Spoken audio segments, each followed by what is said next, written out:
So that number increased because of the great work the CVSOs have done for years. And it actually was just finally validated through this process that we were able to put it in a digital form. And that significant jump was, like I said, a measure of all the work they've been doing over these years that oftentimes is overlooked. An additional metric we had was distinct service referrals made to veterans, which was 21,297 in 12 and 13 and jumped to over 87,000 in 13-14. And that has continued to increase. That's due to a variety of different strategic methods we've had, and also a refocusing on some of our outreach personnel and the kind of things they focused on. When I first came on, a lot of our outreach personnel were additionally doing claims. And having a claims background, working in the nonprofit world and working in the legal department down in San Francisco, the claims work is better left to the professionals, you could say. And the CVSOs are our professionals. And we didn't have enough of an outreach staff to really take up the time that it really needs to develop claims.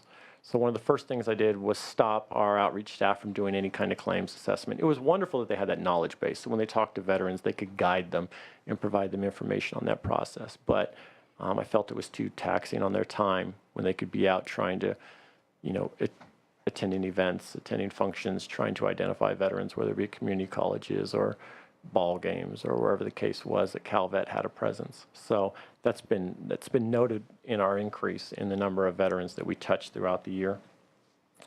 The second part of that, it was provide the highest quality, the second portion of that was our connect.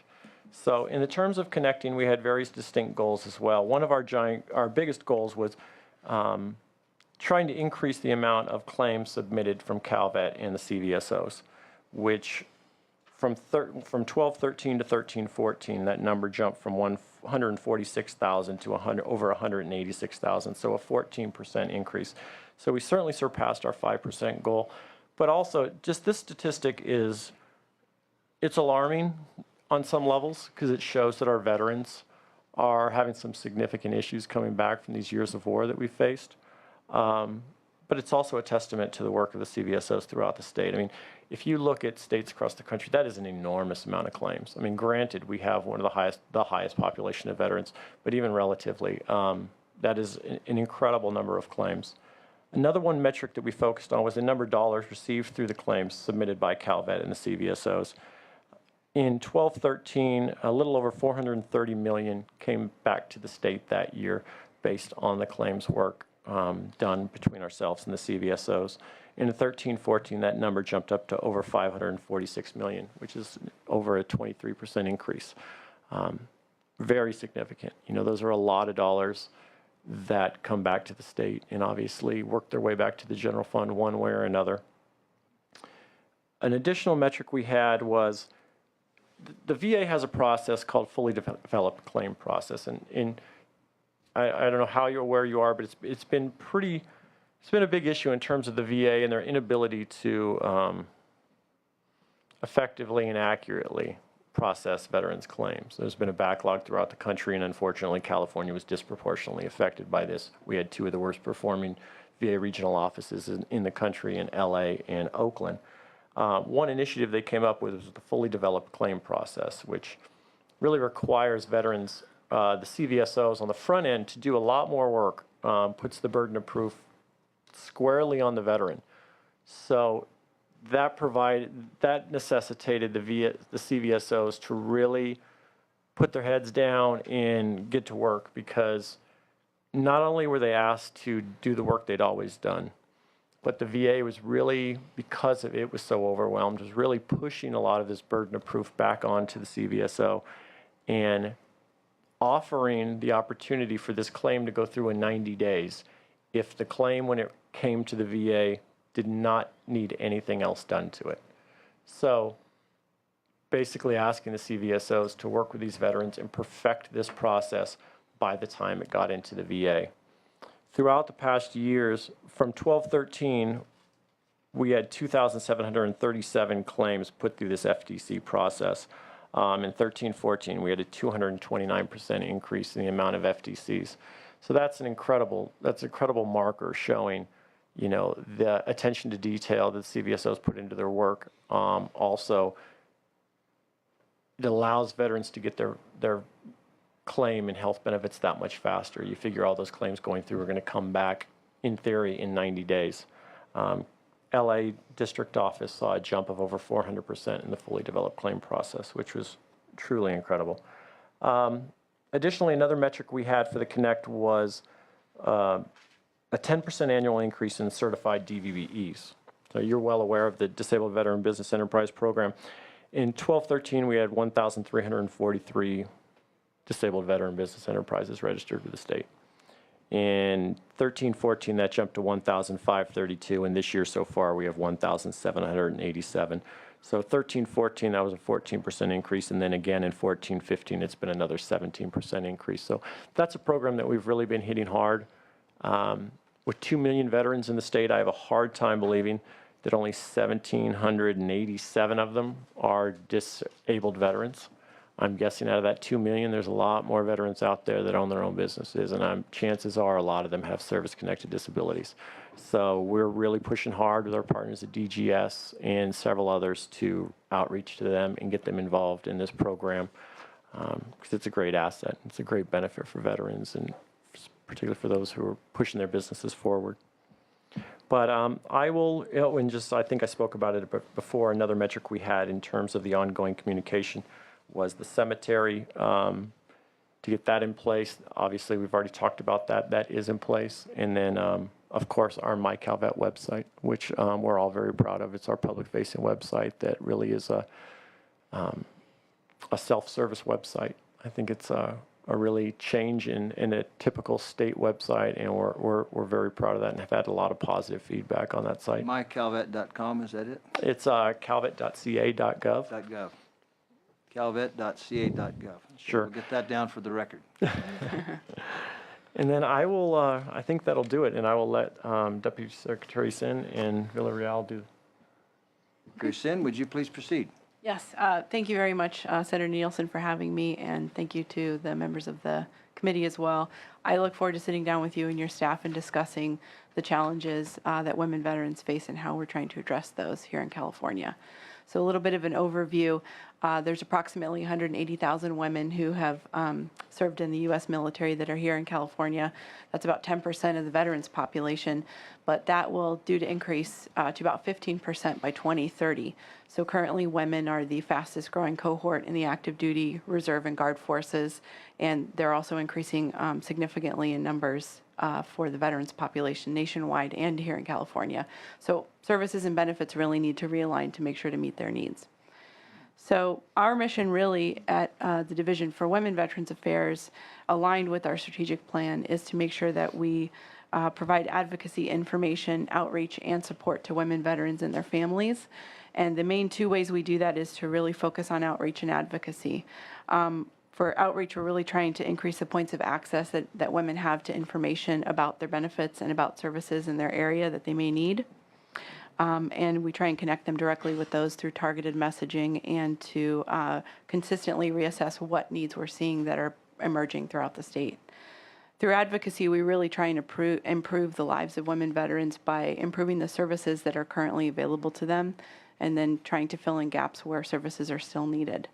And so some things we've done in these two areas, primarily in the area of outreach, is hosting annual events. So every March, the third week of March, we host the Women's Military History Week reception, where we honor women of all eras and services and award to women as trailblazers in order to recognize their outstanding military service and service to veterans. We also have hosted in 2012, 13, and 14 the annual Women's Leadership Conference for California, where we invite women veterans to partake in an array of workshops, to network with one another, and to learn about their benefits and services. We've also conducted statewide surveys in 2009, 2011, and 2013. I've been on board since 2012, but was very involved in the 2011 survey and then headed the 2013 survey. These are statewide surveys. We had about 1,000 respondents for the 2011 and 2013 surveys, and were able to glean some really positive information about the needs of women veterans in the state. We've also developed a women veterans roster, which is our targeted roster for women veterans so that they can get information specific to their military service and to their situation. This aligns really well with the other methods of outreach that we're using and how we share information with Keith's division in Veteran Services and with Mirtha's division in Minority Veterans Affairs. So all divisions are getting exactly the same contact information.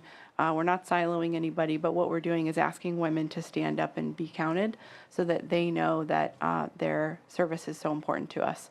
So currently, since we've implemented this in early 2013, we've had about 3,500 women sign up on the roster. So those are pretty good numbers. We continue to grow this every week. We get more and more contacts. And so women can also download this from our website. We also furnish all of these outreach brochures to our partners and to our CVSOs, to our links, all the folks in the field that are doing outreach directly to women.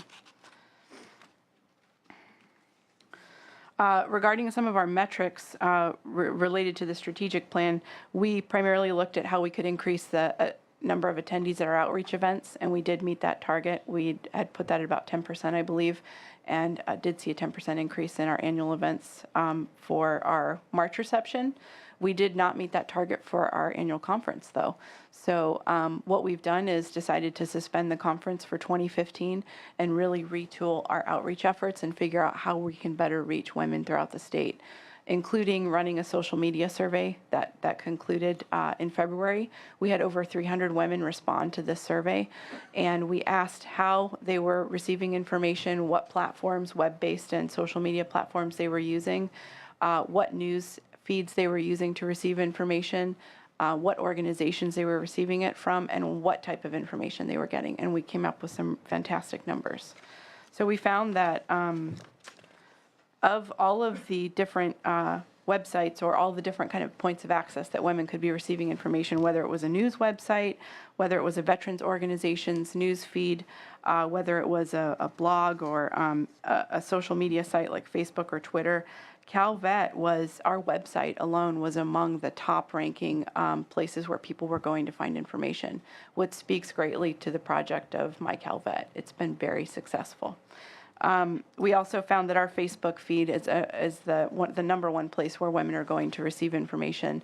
That's for our specific women's Facebook, but 50% of the users for the department's Facebook feed are women. So we know that that's got a lot of cross-pollination, and we're sharing that information really well with outside of our division with our other divisions here at CalVet. So a couple other things we've done in the area of advocacy. We're pretty busy this year. We're focusing on a few specific areas where we see the need is greatest. The first is healthcare. A couple surveys have been conducted throughout the state through some re-grants from the California Wellness Foundation and Swords to Plowshares that have indicated that women veterans are putting their healthcare needs well below those of their family members. And so there's quite a gap in terms of how they're accessing healthcare and where they're getting it. So right now we're partnering with the Northern California VA healthcare system here at Mather to assess the needs of women in rural areas. And we'll be providing recommendations to that facility leadership about how to improve delivery of services in July of this year. And so we're active partners with that and have been working on those recommendations. In the area of housing, I'm very active on the working group for the VHHP project, which is the Veterans Housing and Homelessness Prevention Act. And so we've created guidelines to ensure that any project that's specific to women veterans is not being discriminated against when it's submitted. We're looking at who's providing housing for women veterans and how we can make sure that their needs are being met. There's a large array of housing needs that women veterans may have given their situation. They could be the sole head of household with minor children. They could be single but in need of in-depth mental health services or substance abuse services. And because women may be more likely to have children or may be more likely to be the heads of household, their housing needs become a little bit unique and different. And because they may have experienced different things while serving in the military, their housing needs are a little different. We're also working with a couple partners to address the issue of military sexual assault, both looking at how we can increase the number of claims submitted for post-traumatic stress related to sexual assault or other disorders related to sexual assault trauma, as well as make sure that survivors are cared for. So we just worked in partnership with Swords to Plowshares last week and ran a webinar to train Rape Crisis Center staff, to train CVSOs, to train CalVet staff. We had over 140 participants, and that was a 3-hour webinar to really start training individuals on how to deal with individuals suffering from military sexual assault, how to triage them, how to work directly with them, what resources are available with the U.S. Department of Veterans Affairs, and how to really provide the cultural competency to know how to work with trauma survivors. So we've also been able to establish some really great partnerships here in state government and in the nonprofit world. We call the California Commission on the Status of Women and Girls one of our partners. Recently, we've been working with the California Coalition Against Sexual Assault. We've worked closely with Swords to Plowshares, and now even at the federal level with the VA Northern California healthcare system. So as we go forward, we're going to continue to provide the advocacy that's needed to improve services for women vets and to take our overall department message of outreach and make sure that we make that specific to women veterans. So I will take any further questions at this time. Thank you very much. Senator Allen, there you go. Well, I'm just heartened to hear you doing all this great work. I mean, I think we were all shocked by some of the reports coming out on sexual violence, sexual assault issues, and I guess are you finding sort of a greater awareness of within the department, both at the state and federal levels, the departments, about the importance of addressing this issue? Are you kind of getting a sense that people are starting to take it seriously, including veterans themselves? Yes, and we have some examples of that in some of the work that our partners have done. For example, we worked closely with the County Veteran Service offices to develop a pamphlet specifically addressing military sexual assault. So this is a great outreach tool that the CVSOs are focusing on to provide to clients that may be coming into their offices who are in need of direct services. It's something that we're also looking with the Veteran Services Division, how we can make sure that among our claims representatives, we have people that are experts in this area. At the federal level, the Department of Veterans, or the Department of Defense, continues to look at this issue with great importance. The latest report from the Sexual Assault Prevention Office just came out, which is Department of Defense. They also used RAND to run kind of a branch-wide military kind of cultural survey to find out how people are feeling about the issue of sexual assault among the ranks. And the latest report is showing that the total numbers of reports are estimated to have gone down. I can't say very significantly. I think the 2013 report showed that there were an estimated 24,000 sexual assaults that went reported or unreported, but total 26,000 or 26,000 among the military. It's right at about 20,000 average, so that's still a significant number. More people are reporting sexual assault, which is good. That means that outreach efforts are working, but it remains a very low number that report overall. So our role in that, I feel, is that we maintain open communication with our partners so that when people are suffering from sexual assault in the military, they may reach out to a rape crisis center, they may reach out to a CVSO, they may reach out directly to my office. So we're trying to provide as much training and cultural competency to make sure that people know how to address that and what resources would be made available to survivors. Okay, that's very heartening to hear. The other thing I wanted to ask, I suppose, is, now that we have so many more women in the military and some of them in quasi-combat situations coming out of Iraq and Afghanistan, can you give us a sense of how the therapeutic work of working with women's veterans has sort of changed in the wake of changing warfare and women's role on the battlefield? Well, in 2013, Defense Secretary Leon Panetta repealed the ban on women in combat. So women are actively, they're starting to study different services of placing women in active combat roles, including going to Army Ranger School, going to Special Forces schools, going to infantry school. So this is definitely where the branches of the military are currently. And so with that, yes, there will be challenges related to just the gender of women as they go into these roles. Those could be anything from musculoskeletal injuries to reproductive injuries to very specific injuries to women that we've already seen as a part of the service of women in the military. So that's going to have to be addressed. I think that overall, as we see more women joining the military, we'll see an acceleration of services provided to them, both at the Department of Defense level, the USDVA's level, and obviously within the state and local governments as well. So, Thank you. With women getting closer then to the combat, I would imagine coming home that post-traumatic stress syndrome now for women is going to be an expanding issue for you to deal with. right. Well, and women have always been in combat, so it's just it hasn't been recognized. That's really the bigger change is that we've been there. We've been giving fire, exchanging formalize it fire. now, huh? Correct. And then it's obviously opens up 100% of the job fields or MOSs or NECs to women specifically. And yes, we've seen post-traumatic stress, whether it's combat related or otherwise, definitely women suffer from that. So likewise, many nonprofits, for instance, are realigning their services, as is the VA, to ensure that how you treat a woman and her post-traumatic stress or what therapies you offer her, that it's either something that's all-encompassing for men and women or something more specific to women or focused on that. I want to thank you very much for your testimony today, Thank you. Ms. Sin, and Deputy Secretary Villarreal Younger. Thank you for allowing me to be here. And having served in Afghanistan, there was no quasi about it. We were in combat. Real deal. So, Yeah. I'm sorry, and to clarify, I appreciate you clarifying the status of Secretary Panetta's decision.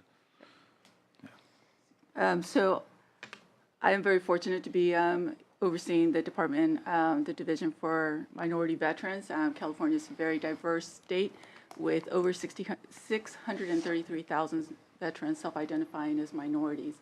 And so that's pretty significant because throughout the nation, we are either the top or in the top 3 for any ethnic group. So along with my peers, we do outreach and targeted marketing and really try to have a presence within these different groups, these different minority or underrepresented communities. So the Minority Division, I was appointed approximately 18 months ago. Since then, we've changed our mission statement to include LGBT veterans. I'm sure you know that the repeal of the Don't Ask, Don't Tell now allows service members to openly serve. And having been in the military 22 years, I can definitely tell you that I have friends, people I consider family, that definitely were under persecution during the Don't Ask, Don't Tell. So we've included the LGBT veteran population.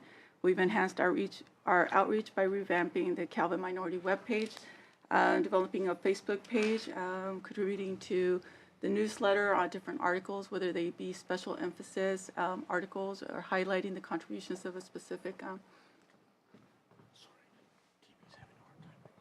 Oh, okay. Thank you. Participated in a lot of direct outreach. I've attended on average 2 community events per month, and participated in phone calls, roundtables, and such. Highlights are Native American powwows, LGBT Veterans Day celebration, Baton Death March survivors reunion. It's really a position that allows you to see the heroes that came before us that faced obstacles not only in the service but racial tensions of the time, and so really my honor to be part of that. Currently, we're working on several initiatives, one of them being increasing access to healthcare in rural communities. So if we partner with the Indian Health Services, I don't know if you're aware, but the VA has a partnership, a reimbursement partnership with Indian Health Services that provide for direct care, reimbursement for direct care out in these rural areas. The tribes have conferred, and they would like to increase those benefits to non-Native veterans. So this is really a win-win because let me tell you, from traveling to these areas, a lot of times this is the only healthcare facility for miles and miles. And so for them to be able to see the veterans, and by the way, they're already seeing our veterans. They're just not getting reimbursed for it because every time I go to one of these health service providers, they're not turning anybody away. Nisei.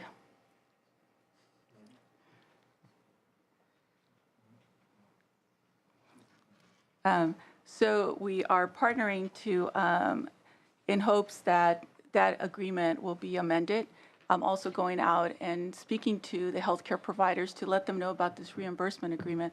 So California has the largest Native American veteran population in the nation, and with approximately 102 federally recognized tribes. A lot of those tribes are very small, but they have health consortiums that provide health care. And so what we see is currently only 11 tribes have signed up for this reimbursement agreement. And of those 11 tribes, only 7 of them are actively participating in the reimbursement agreement. So I'm actively going out to the tribes to try to provide some resources to either help them, one, start the reimbursement process, or to help in any of the glitches that they might have. And sometimes it's just as simple as not being able to provide the data to the VA to confirm the veteran status. So working out some of those issues. In the LGBT forum, as I spoke earlier, really looking at this as a group that in the past was marginalized and potentially has not come forward to receive their benefits. And so we've partnered with the California Research Bureau to find out where are we in the services provided. Are there gaps? You know, what can we do better? What are the best practices out there? And in September 30th, we'll have an informational session on those white papers. So we will definitely send out the information on that. The Mexican American Veterans Memorial, or El Soldado, that's also in my portfolio. And so The soldier. El Soldado. And interestingly enough, prior to the legislation in 1975, that was the sole name given to that monument. And so political climate at the time, you know, right now we're Latinos, Chicanos. At the time, it was a Mexican-American Veterans Memorial. It's been 25 years in the making. We are very close. We're approximately $50,000 short of going to bid to do the groundbreaking to complete that monument. And so I'm very proud of those efforts going forward, and we anticipate breaking ground in September. Will it be located near or on the same site? It'll be, yes. So basically, the grounds around it will be set up. You'll have a mother's garden, and the monument itself will be moved. I think it's approximately 13 feet. It will be, brought back, because if you go and see it now, some of the portions are broken off. The tip of the barrel, the helmet strap piece, and it's got moss pretty much all through the backside. And so that will be brought back to its original glory. And I personally, being first generation Latina, it's a great source of pride to be able to really highlight the contributions of Latinos in military history. And because of its location, I don't know if you all have been there, but it's a beautiful canopy of shade. And the buses that come to drop off the school children, right, park right across there. Currently, they don't utilize it. But let me tell you, once it's done, people will be picnicking there because it'll be pretty nice and shaded throughout the summer. They will notice it. Yes, so it'll be very proud of those efforts and the community stepping forward to make that a reality. So This isn't exactly what I'd term a minority, but is there anywhere there's a special recognition of the Medal of Honor winners? There's a lot of them. I've read the book about the Medal of Honor winners, and we have many in California. I've known some. So the Medal of Honor recipients at El Soldado, so no, currently we do not have a single monument here in California that honors just Medal of Honor recipients. At our Calvet building, we have plaques for each of the California Medal of Honor recipients. And in March of last year, when President Obama recognized 22 additional Medal of Honor recipients that have been overlooked due to racial tensions at the time, we added 5 more to our wall. Right. So at Calvet, we do have our own standing tribute to the Medal of Honor recipients. Thank you for that very much. Senator Allen, any additional questions from you, sir? Okay, we'll proceed to the next.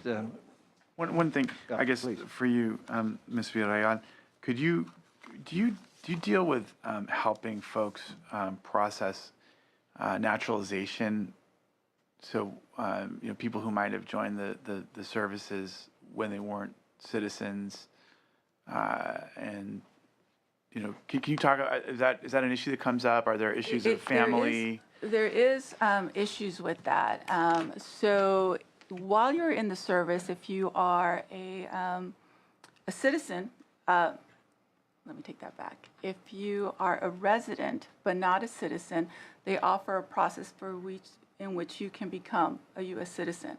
If you do not take advantage of it while you're in the military, you have 6 months from the time you are released. So, so I do point people to the means to get process for naturalization. A lot of the problems, and a problem which not much of the community is aware of, is when you are a legal resident but not a citizen, certain misdemeanors are automatically upgraded to felonies.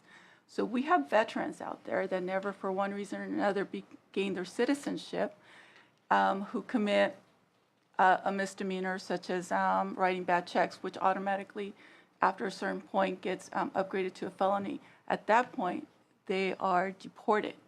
And so now we have a group of deported veterans, right? And they cannot access their benefits. For a lot of them, they've lived here, if not, a large portion of their life, really all of their adult life. And so their family is here. The access to the benefits that they earned are here, and that's a travesty. There have been new laws in place last year to mitigate the deportation of veterans, but that is if the veteran comes forward and is aware that they can defer or have a stay on that. So while there are veterans that commit felonies that are deported, some of them commit misdemeanors that are automatically upgraded because of their citizen status, will be deported. I thank the panel very, very much. Appreciate your information, particularly the latter point. I'm going to have my staff chat with you a little bit about that, okay?